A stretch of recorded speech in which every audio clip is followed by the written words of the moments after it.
Asseyez-nous chez vous ce soir, chers téléspectateurs et auditeurs de la RTA OPH. Bonsoir, que Dieu vous bénisse. Ce soir, nous revenons chez vous avec un autre numéro, les parents chrétiens face à la rentrée scolaire. Comme invité, Charles Mikungilundu, qui s'est rajeuni après quelques jours d'absence au Congo-Brazzaville. Bonsoir, Papa Charles. Bonsoir, Madame la journaliste. Vous savez, on ne combat pas l'âge. Hein. Vous dites que j'ai rajeuni. Mais vous savez, l'âge reste l'âge. Simplement peut-être cette ère de la Teranga, hein, comme on appelle là-bas, et qui nous a donné ce que nous n'avons pas eu ici pendant plusieurs mois, pendant 4 années déjà, c'est-à-dire un peu de repos, un peu de temps libre. C'est peut-être ce qui a régénéré un peu l'énergie au niveau de l'organisme. En tout cas, que Dieu vous bénisse, que Dieu bénisse les auditeurs, les téléspectateurs, ceux qui nous suivent. En tout cas, merci beaucoup. Ok, merci Papa Charles. Le terme de ce soir, les parents chrétiens face à la rentrée scolaire. Un sujet apparemment mondain. Quel est donc son intérêt pour cette émission? Quand on parle de rentrée scolaire, bon, beaucoup vont se dire, mais écoutez, on est là dans un élan spirituel, dans un cadre spirituel, on connaît un peu la ligne éditoriale de cette émission Asseyez-nous. Pourquoi parler de la rentrée scolaire et comment associer les parents chrétiens à ce thème? Madame la journaliste, je suis rentré avec cette forte, cette volonté de parler de l'éducation de nos enfants. Pourquoi? Parce que pendant mon séjour à Dakar récemment, j'ai vécu des choses qui m'ont fait mal en tant que parent, qui m'ont fait mal en tant que quelqu'un qui croit en Dieu et qui a la parole de Dieu. Qu'est-ce qui m'a fait mal, Madame la journaliste, c'est de voir la situation de certains, sinon de la majorité de nos enfants qui sont à l'étranger. Vous savez, pour des raisons de poursuite d'études, des études, j'allais dire, nous avons les uns et les autres envoyé des enfants à l'étranger. Mais je vous assure, chers parents d'élèves, c'est une bonne chose. Je sais que cela est difficile pour beaucoup d'entre nous parce que déjà, le fait d'envoyer les enfants à l'étranger, c'est un investissement. Le fait de les entretenir là-bas, c'est tout un investissement. Je vous dis que ce sont des situations qui sont arrivées à rendre malade plus d'un parent d'élève. Mais je vous assure que c'est une très bonne chose que d'être au courant dans toute la vérité de la situation des enfants à l'étranger. Je suis allé à Dakar et j'ai vu comment vivent certains de nos enfants. J'ai vu comment se comportent certains de nos enfants. Et je me suis dit non, en rentrant au pays, nous allons faire la proposition à la RTOPH, nous allons regarder avec vous, Madame la journaliste, comment aborder ce thème. J'ai parlé de la rentrée scolaire, c'est quelque peu en particulier, mais sinon, de l'éducation de nos enfants en général. Madame la journaliste, j'ai vu des enfants qui ont cessé d'avoir ce dont les parents envoient depuis des temps, ou qui ont ce que les parents envoient, mais qui ne répond pas à la dureté de la vie, aux exigences de la vie qu'ils ont là-bas. Et du coup, ce sont des enfants qui sont dans des situations difficiles. J'ai aussi vu des enfants qui sont au lait et au miel, entre guillemets, c'est-à-dire qui reçoivent des parents tout ce qu'il faut, mais qui ne vont plus à l'école. C'est-à-dire qu'ils ont des stratégies pour faire croire aux parents depuis l'étranger qu'ils vont à l'école, qu'ils suivent le cursus scolaire normalement, universitaire normalement, mais au fond, c'est des enfants qui ne fréquentent plus. Et je me suis surtout indigné de la situation des filles. C'est-à-dire que nos filles que nous envoyons à l'étranger, franchement, si ces filles sont en contact des influences qui sont négatives, c'est un problème. Donc je me suis dit, en tant que parents, il faut que nous en parlons. Mais nous avons un plus, Madame la journaliste, c'est quoi? C'est le fait de connaître Dieu. Le fait d'avoir avec nous la parole de Dieu. Donc, en connaissant Dieu, en ayant un peu le B.A.B.A. ou un peu le A à Z de la parole de Dieu, nous pouvons aborder l'éducation de nos enfants avec cette crainte de l'Éternel. Donc cela induit forcément une dose de sincérité. Comme aussi, si nos enfants ont la crainte de Dieu, les enfants peuvent aider les parents à s'en sortir dans le cadre de leur éducation. Donc voilà pourquoi sonner, vraiment j'ai été sonné, je ne dis pas que c'est la situation vécue par tous nos enfants à l'étranger, je ne le dis pas, mais je dis que je suis allé toucher du doigt, la situation de nos enfants, et cela est préoccupant, cela est très préoccupant. Alors voilà. Pourquoi l'approche d'une rentrée scolaire doit être différente selon que l'on soit chrétien ou pas? Alors, comment aborder la rentrée scolaire et quelle différence selon qu'on est chrétien ou pas? C'est ce que j'ai dit tantôt. Vous savez, aujourd'hui, il y a un mot clé dans le cadre de l'éducation de nos enfants. Il y a un mot clé dans le cadre des prestations d'éducation, parce que il faut aborder le problème dans tous les sens. Les prestations d'éducation en ce qui concerne nos enfants, c'est la moralité. La moralité. Vous voyez, aujourd'hui, madame la journaliste, je ne vais pas rentrer dans les détails du système scolaire congolais. Hein, nous connaissons les failles, nous connaissons les faiblesses, nous connaissons les manquements. D'autant plus que maintenant, nous abordons cette rentrée, la prochaine rentrée scolaire, avec cette pandémie de Covid-19, donc qui vient encore compliquer la donne. Vous avez appris que dans les écoles, il y aura 3 jours parce qu'il faut œuvrer pour le respect des mesures barrières. Donc, il y a une difficulté supplémentaire qui vient s'ajouter à la situation qui est connue d'avance. Et donc, je dis que pour essayer, tant soit peu, de diminuer un peu l'impact négatif sur ce que sera la rentrée scolaire dans le cadre des relations parents-élèves, élèves-parents, je prends un mot-clé, la moralité. Si tout le monde mettait un peu de moralité, nous n'allons peut-être pas changer le système tel qu'il existe. Nous n'allons peut-être pas régler tous les maux décriés aujourd'hui dans le système. Mais si les uns et les autres, dans la crainte de l'Éternel, parce qu'il est dit dans la parole de Dieu que la crainte de l'Éternel est le commencement de la sagesse. Donc si nous mettons un peu de moralité là-dedans, cela va aider les uns et les autres à s'en sortir. Voilà pourquoi j'ai voulu aborder, parce que nous sommes tous des parents d'élèves. Il n'y a pas un cahier chrétien, il n'y a pas un cahier non chrétien, il n'y a pas un stylo chrétien. Même les écoles qui ont une certaine vocation chrétienne, c'est des écoles qui appliquent le système pédagogique qui est recommandé dans le cadre de notre système de façon globale. Mais la moralité, elle diffère dans sa conception selon qu'on s'exprime sans connaître Dieu ou selon qu'on s'exprime en connaissant Dieu. Et quand on s'exprime en connaissant Dieu, il y a ce plus-là qui s'ajoute dans la moralité. Et nous allons voir tout au long du débat certainement comment cette moralité peut aider les uns et les autres à s'en sortir. Alors en passant, qu'entendez-vous par parents d'élèves? Voilà, je voudrais par parents d'élèves dire ceci. Parents d'élèves, c'est nous qui avons les enfants, nous vous avons vous, les enfants. Et donc, nous avons des élèves pour lesquels il faut choisir un système d'éducation. Nous avons des élèves qui, la semaine prochaine, vont, selon donc les recommandations du gouvernement de la République, vont être dans les écoles, dans les établissements scolaires. J'entends aussi, je voudrais aussi entendre par parents d'élèves ceux qui organisent le système éducationnel, c'est-à-dire que ceux qui sont là pour nous donner les règles et aider à faire respecter ces règles. J'entends par parents d'élèves ceux qui ont aussi la mission de transmettre le savoir, c'est-à-dire les enseignants sont aussi des parents d'élèves, parce qu'ils sont parents, parce qu'ils ont des élèves qui fréquentent dans les établissements scolaires, ils sont parents aussi parce que ils ont devant eux des enfants et ils ont la lourde charge, moi j'appelle plutôt ça le privilège, de leur transmettre le savoir. Donc nous avons à 3 endroits différents, nous avons des parents à la maison, pour ceux qui vont envoyer leurs enfants à l'école, dans les établissements scolaires, ceux qui vont recevoir les enfants dans un cadre d'encadrement, dans un cadre de direction, dans un cadre de transmission de savoir. Et nous avons des parents à l'échelon de décision qui, eux, sont chargés de trouver les meilleurs mécanismes pour faire que le tout se passe comme il le faut. Merci Papa Cher, chers auditeurs et téléspectateurs. Nous vous rappelons que cette émission est tournée depuis le quartier Ngoyo au domicile du frère Charles Mikungilundu, qui est notre invité de ce soir. Alors Papa Cher, poursuivons notre thème. Quels sont selon vous les défis qui s'imposent aux parents pendant une rentrée scolaire et aux enfants? Je vous assure que la période d'avant la rentrée scolaire est une période très compliquée, est une période très difficile pour les enfants. Prenons le cas des enfants qui sont dans des classes, c'est-à-dire qui ne sont pas dans les classes d'examen, qui sont dans les classes de passage, voilà, vous donnez l'expression qu'il faut. Il y a déjà toute la logistique qui s'impose. Aujourd'hui, les parents ont un choix. Soit l'école publique, soit l'école privée.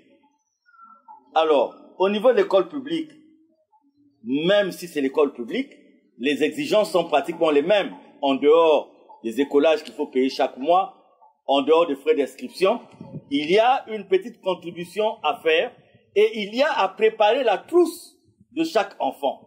Alors, regardez la conjoncture actuelle. Regardez comment chaque famille évolue. C'est une période difficile pour beaucoup de parents. C'est la raison pour laquelle on retrouve, courant cette période d'avant la rentrée scolaire, des maladies qui ne pouvaient pas exister sous d'autres, enfin en d'autres périodes. Vous allez avoir beaucoup de maladies qui sont liées au moral, le stress, l'angoisse, l'inquiétude. Or, l'excès de stress, d'angoisse, peut entraîner aussi des maladies au niveau de l'estomac. Donc, c'est un moment de stress, c'est un moment d'incertitude, parce que l'enfant, surtout à un âge donné, ne cherchera pas à comprendre la situation du père. Et le père ne peut pas expliquer à un enfant de 6 ans, 7 ans, que tu ne pourras pas aller à l'école le jour de la rentrée, parce que le jour de la rentrée, tu n'auras pas la tenue, le jour de la rentrée, tu n'auras pas telle fourniture scolaire. Il sera difficile à un enfant de le comprendre. Donc, c'est un grand défi d'assurer la logistique de l'enfant. Et quand vous allez au niveau du privé, d'abord le choix de l'école. Le choix, lui, il tient. Beaucoup de parents, pour le choix de l'école, se limitent souvent aux frais. Combien vais-je payer? Alors que le choix de l'école est déterminé, doit être déterminé par la capacité de cette école à transmettre le savoir à l'enfant dans les conditions qu'il faut. Parce qu'aujourd'hui, vous pouvez aller dans une école et payer, je ne sais pas combien par mois, mais vous n'avez peut-être pas l'assurance de l'encadrement pédagogique qu'il faut. Et donc, l'école privée, ce sont des inscriptions à payer, des réinscriptions à payer. Et aussi, dans ces périodes de vache maigre, beaucoup de promoteurs des écoles deviennent un peu regardants, dans ce sens que si vous reprenez dans leur école et que, vu comment l'année scolaire s'est arrêtée, l'année scolaire précédente, dernière s'est arrêtée, eh bien, il faut, pour que vous ayez le bulletin, il faut apurer les sommes qui n'ont pas pu être payées l'année précédente. Donc, vous voyez, financièrement, c'est un défi. Donc, le premier défi, il est financier. Le deuxième défi, à mon avis, est lié à l'orientation.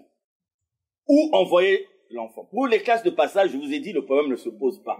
Mais il y a des enfants qui ont eu des examens d'État et pour lesquels il faut orienter quelque part. Ceux qui ont le certificat d'études primaires élémentaires, le problème ne se pose pas. Ils pourront continuer dans les mêmes écoles. Ceux qui ont eu le brevet d'études de premier cycle, le problème aussi, pour beaucoup, ne se posera pas. Ils vont peut-être continuer si dans l'établissement scolaire, il y avait le cycle secondaire. Sinon, il faut chercher le lycée dans lequel l'enfant va fréquenter. Et il y a un défi aussi pour certains parents qui ont eu à mettre l'enfant dans une école privée. Et l'enfant a eu le brevet à l'école privée. Et s'il faut envoyer cet enfant dans l'école publique, donc il y a comme une cassure. Donc ça aussi, moralement, c'est une réflexion qui est difficile au niveau des parents. C'est un défi. Et une orientation de taille. Madame la journaliste, ce sont les enfants qui ont eu le bac. C'est un grand défi dans beaucoup de familles aujourd'hui. Où envoyer, où orienter, comment orienter un enfant qui a eu le bac. Vous savez, il y a des enfants très intelligents. Il y a des enfants très intelligents. Mais qui, par faute de moyens de la part des parents, ne seront pas orientés de la meilleure façon. Vous savez, moi je me souviens de nos époques à nous où ce n'était pas un souci pour les parents d'élèves. Hein, parce qu'il y avait le système scolaire, universitaire était tel que, à l'époque, je me rappelle, certains d'entre nous ont intégré la fonction publique après le bac. On appelait ça la production. C'est-à-dire qu'on orientait les gens à la production. Donc directement, ils allaient travailler. Et il y avait la force des instituts tels que l'Institut national de sciences de la santé, l'Institut... Donc, voilà. Aujourd'hui, après le bac, tout le monde voit l'étranger. Tout le monde pense l'étranger. Et je vous dis, il y a des parents qui ont vendu des parcelles de terrain. Il y a des parents qui ont vendu des biens parce qu'ils ont ce souci-là d'envoyer l'enfant là où l'enfant peut acquérir une éducation qu'il faut. Et combien d'enfants n'ont pas pris des solutions comme ça à la va-vite pour se retrouver dans des difficultés. Donc voilà les défis, le défi sur le plan des finances, le défi sur le plan de l'orientation. Et sur le plan de l'orientation, ce qui complique, c'est que quand l'enfant a son idée derrière la tête, quand l'enfant a son idée derrière la tête, c'est difficile avec les parents. C'est très compliqué. Vous allez trouver des enfants qui ne mangent plus, des enfants qui ne dorment plus bien, parce qu'ils ne voient pas comment les parents feront pour leur orientation.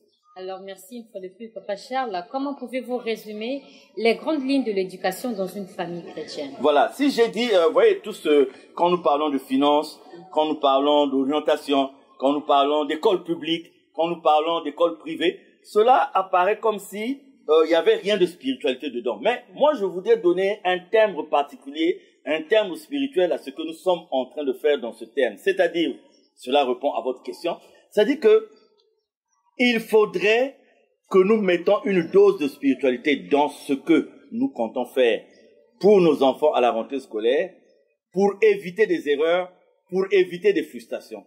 Et je crois que la première des choses, et j'invite tous les parents d'élèves, parce que très souvent, nous avons des fardeaux, et nous préférons les porter nous-mêmes au lieu de les confier à Dieu. Je demande à tous les parents qui sont préoccupés par ce problème de la rentrée scolaire, tous les parents chrétiens de se mettre d'abord dans la prière. Dieu dit, en toutes choses, venez à moi par les prières et par des supplications. En tout cas, beaucoup d'entre nous, nous perdons parce que, à un moment donné, le poids de ce que nous avons comme situation, le poids de ce que nous avons comme problème, fait que nous mettons Dieu de côté. Et on demande conseil. Tu vas envoyer l'enfant où? Est-ce que le Ghana c'est bon? Est-ce que le Sénégal c'est bon? Est-ce que le Bénin c'est bon? Comment faire pour aller au Canada? Comment faire pour aller en France?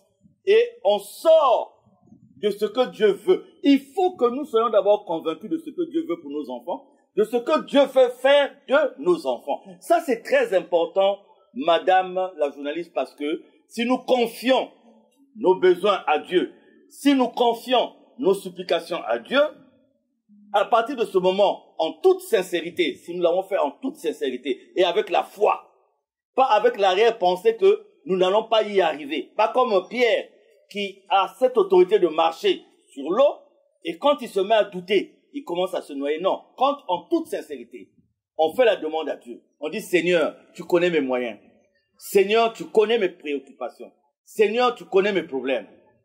Indique-moi ce qu'il faut faire pour ces enfants. Cela va donner lieu à quoi d'abord? Donc, à cette intimité du parent d'élève avec Dieu. Un. Deuxièmement, à une communication avec les enfants. Quand vous mettez les enfants dans la prière, c'est la raison pour laquelle les enfants ont aussi un rôle très important à jouer. Parce que beaucoup d'enfants sont capables aussi de faire perdre aux parents la bonne initiative. Beaucoup d'enfants, de par leur comportement, de par leur refus, peuvent aussi conduire les parents à prendre des décisions qui ne sont pas bonnes. Et ce sont des décisions qui auront des conséquences à l'avenir que ni les parents d'élèves, ni les enfants eux-mêmes ne pourront supporter. Donc, si nous prions, si notre maison appartient à Dieu, c'est d'abord prendre et les parents et les enfants pour les mettre dans des conditions de prière. À partir de ce moment, Dieu nous donne l'indication, Dieu nous dit ce qu'il faut faire, Dieu nous dicte sur la suite à donner. Merci Papa Charles. Nous allons faire tour à la régie, suivre un concert.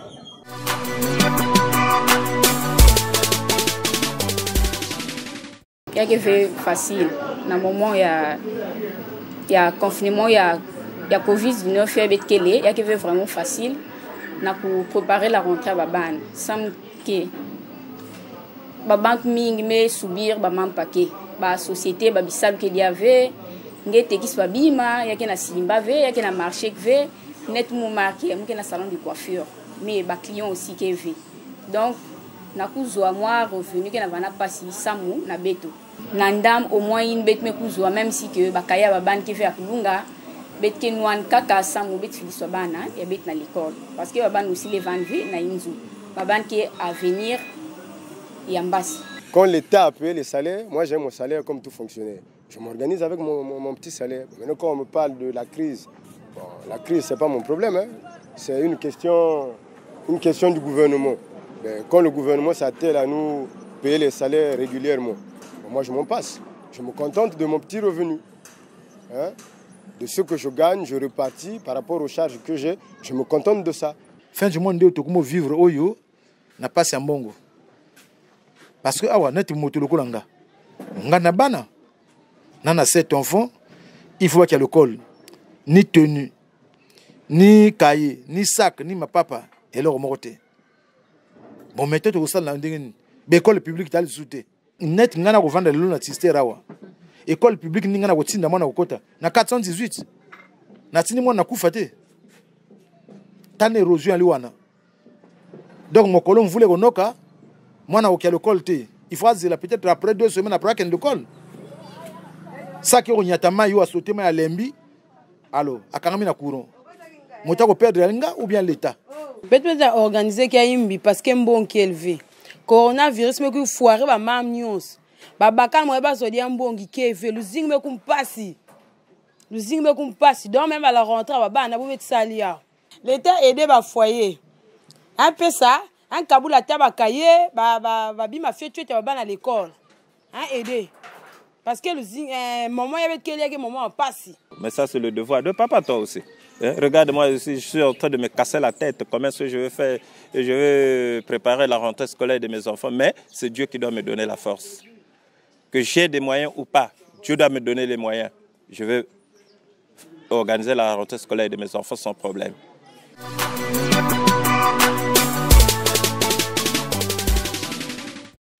Merci la régie. Revenons à vous, Papa Charles. Alors, les enseignants sont aussi des parents d'élèves qui doivent dispenser le savoir. Un mot à leur endroit. Voilà, vous posez là une très bonne question parce que, vous savez, je vous ai parlé de la moralité. Et mon mot-clé durant le développement de tout ce thème, c'est la moralité. Si nous avons une bonne moralité, qui est basée également sur la crainte de notre Dieu, parents enseignants, nous avons une grande responsabilité. Et de cette responsabilité, nous allons aider ou pas les autres parents qui nous confient leurs enfants. Alors, vous savez, pendant ces périodes de rentrée scolaire, c'est là aussi il y a des vices. C'est là aussi nous assistons à des choses qui ne sont pas bien.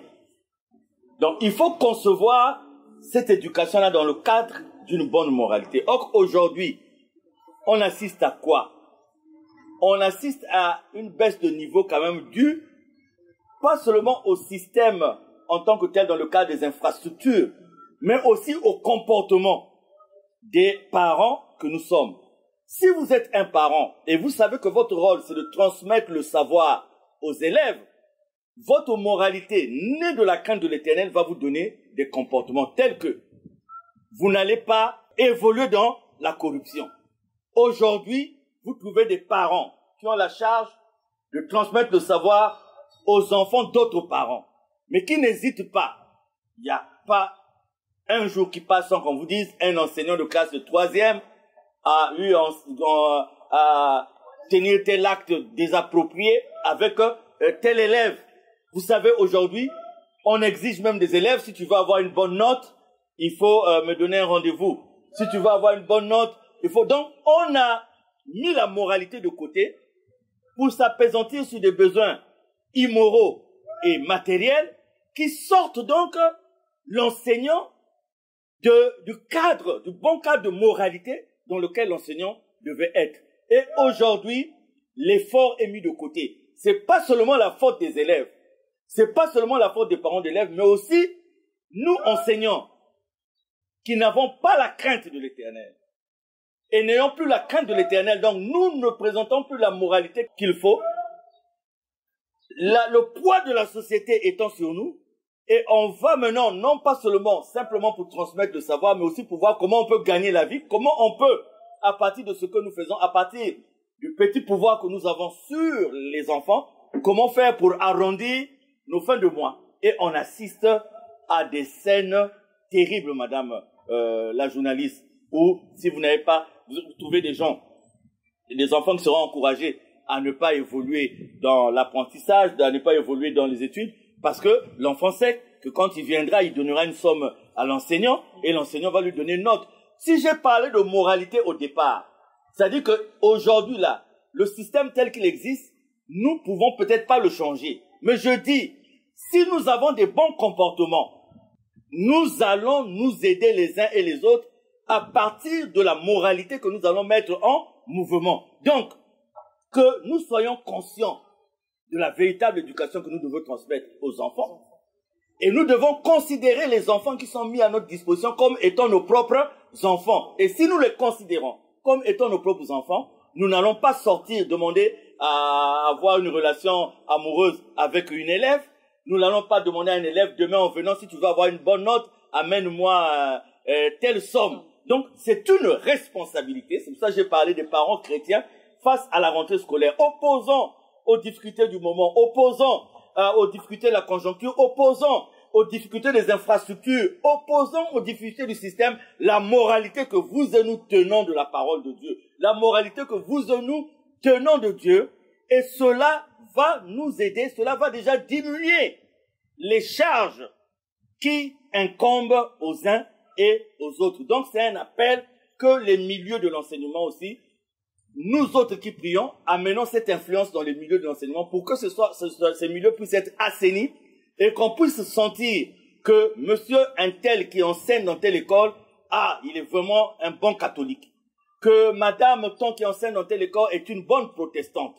Que monsieur Makwamvumbi qui enseigne au lycée de Koufoli, c'est un bon dambeur, c'est un bon membre confirmé de l'Uzolo. En tout cas, il prie. C'est ça. C'est-à-dire que les élèves doivent avoir aussi le goût de la prière parce qu'ils sentent en l'enseignant quelque chose de différent. Ah non, c'est pas seulement la pédagogie. C'est sûr que monsieur Intel, en tout cas, ça se voit qu'il prie. Parce qu'on va voir un monsieur qui est attentif, qui est à l'écoute, qui n'est pas versé dans des choses négatives. On dit, oui, monsieur là, quand il parle de dombage, en tout cas, c'est bon.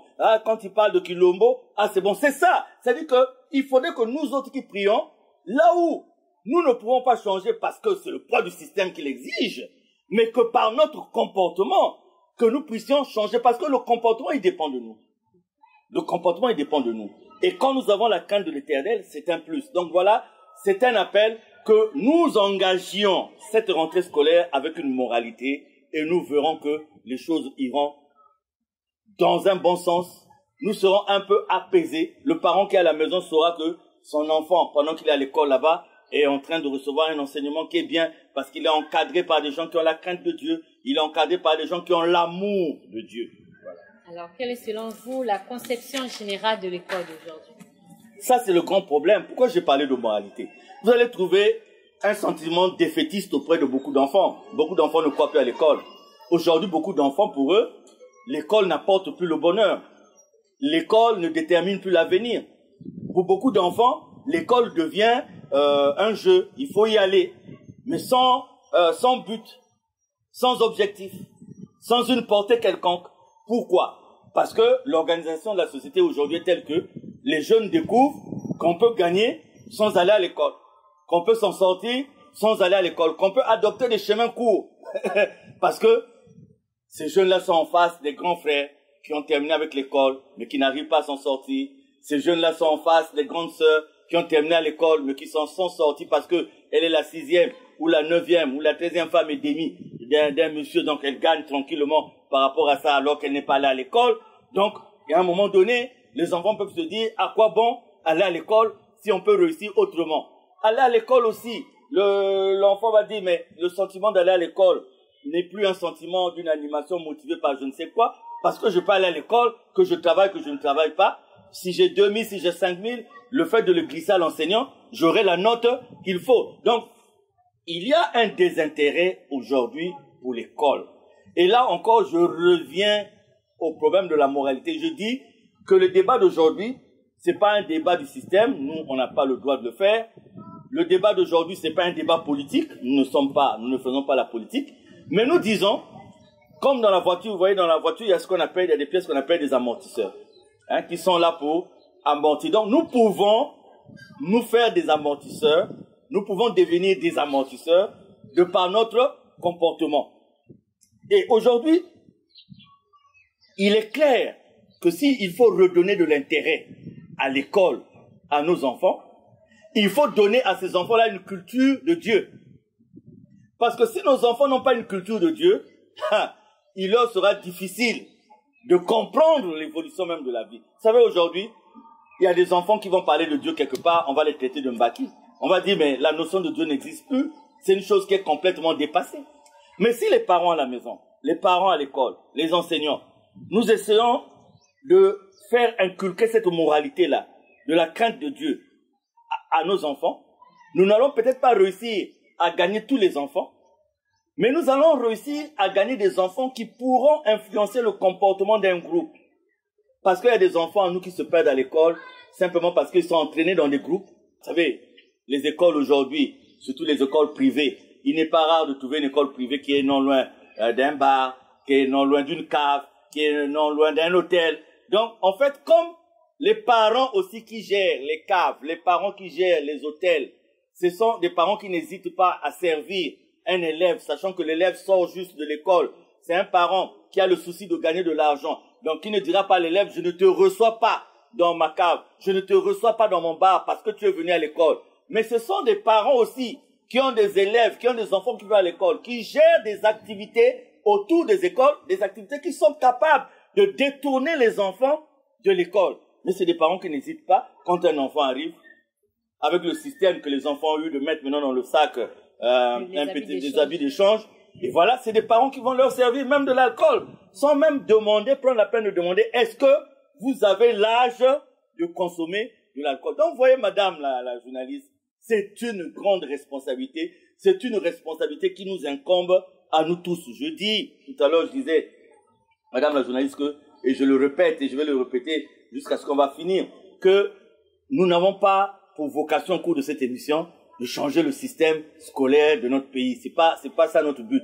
Mais nous disons que comme nous vivons et que nous sommes forcément au contact de ce système, il nous faut trouver ce qui peut faire qu'il y ait des amortisseurs pour ne pas que nous puissions subir de plein fouet les méfaits qui sont liés au mauvais fonctionnement de ce système. Et cela implique notre qualité de chrétien, nous qui maîtrisons la parole de Dieu, pour essayer de mettre une dose très forte de moralité dans nos rapports avec les enfants, dans nos rapports avec les enseignants et dans nos comportements dans le système. Alors, un mot sur les conséquences d'une mauvaise éducation. Aujourd'hui, beaucoup de parents éduquent par enthousiasme. C'est-à-dire, il y a des parents qui ne prennent même pas la peine de savoir qu'est-ce que l'enfant fait à l'école. Il y a des cahiers de liaison, il y a des enfants qui reviennent à la maison, les parents ne prennent même pas la peine de lire ce qu'il y a dans le cahier de liaison. Donc, bon, écoutez, les enfants vont à l'école. Donc, c'est un fait. On ne me fera pas le reproche de ne pas avoir envoyé mes enfants à l'école. Les enfants vont à l'école. Donc, le fait que les enfants vont à l'école, c'est tout. Mais le parent ne sait pas ce que les enfants font. Regardez, je vous ai pris l'exemple de ces jeunes filles que j'ai vues à Dakar, qui sont obligées de s'adonner à une vie qui n'est pas bonne, parce qu'elles doivent payer la maison. J'ai vu des jeunes filles qui ont des bébés, mais dont les parents ici ne savent pas. Comment dire, papa Charles, vraiment, ne va pas dire ça. Ne va pas dire à papa que j'ai... C'est compliqué. Il faut suivre. Il faut regarder. Il y a des gens par enthousiasme, il y a des parents par, il y a des parents par suivisme. Ah voilà, les enfants doivent aller au Ghana. Et sans savoir ce qu'un enfant peut faire au Ghana, ce qu'il peut... Allez, les parents, et il va aller faire quoi là-bas? Le parent ne sait absolument pas. Nous sommes nombreux à avoir eu des enfants qui sont partis, et tellement que l'orientation était mauvaise, c'est des enfants que nous avons perdus. Pas perdus sur le plan de la vie, mais nous avons perdus parce que c'est des enfants qui se sont retrouvés sur des influences, et aujourd'hui, pour les rattraper, sur un plan moral, pour les rattraper, c'est difficile. Il y a le complexe. Le complexe, tu gagnes temps. Avec ta femme, vous vous asseyez. Vous regardez par rapport à vos moyens, où est-ce qu'il faut envoyer l'enfant? Où est-ce que c'est bien pour l'enfant? Et comment faire? Mais il y a des parents pour le complexe qui seront obligés d'aller chez les bailleurs de fonds parce que l'enfant doit être à telle école. Madame va dire, si moi, il y a mon qui est à l'école, il y a IV, il y a un qui est côté. Pourquoi? Le nom de l'école. Donc, vous avez dans la famille, vous n'avez pas les moyens. Mais ayez l'honnêteté de faire asseoir l'enfant. Vous discutez, vous trouvez ce qui est bien pour l'enfant. C'est vrai, vous devez vous battre.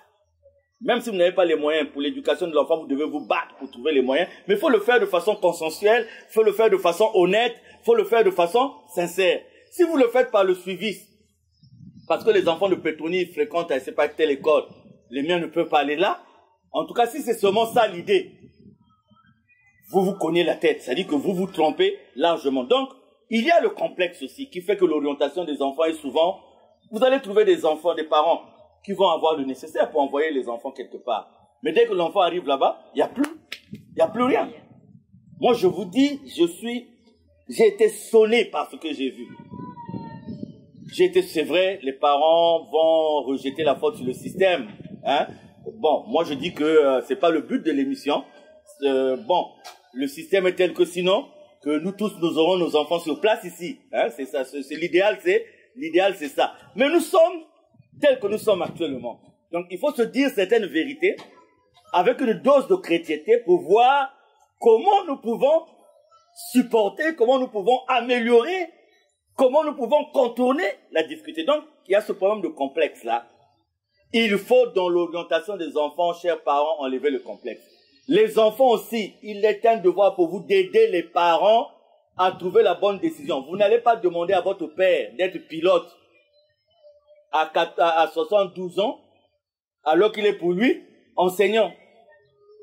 C'est les élèves, les enfants, vous devez le comprendre aussi. Vous devez comprendre l'amour de vos parents. Moi, je ne vois pas un père chrétien digne de ce nom ou une mère chrétienne digne de ce nom qui serait contre l'éducation de son enfant ou qui va œuvrer pour que son enfant n'ait pas une bonne éducation. Mais ce sont les conditions, ce sont les circonstances. Quels sont les moyens des parents?